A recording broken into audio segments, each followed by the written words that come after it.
as with any industry, people are being asked to do more with less, right? Yeah. And so you need to think about that as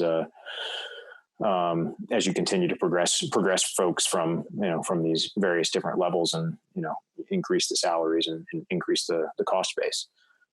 So look, for me, and, I don't think that any of this is exclusive to me. I'm sure that this applies to most people who have, made a decently long career in banking, which is, I had the view of, as an associate, and I took this view as a summer, and I, think that I continued to keep the mindset is, I am here to put my head down and work as much as I possibly need to work. Right. And that's it.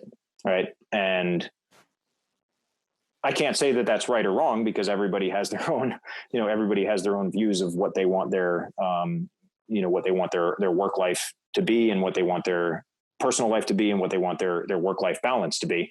But for me, my view was, I worked extremely hard to get into business school. I worked extremely hard in business school, and I worked extremely hard to get this job. So I want to see it through and make sure that I can be as successful in this role as possible.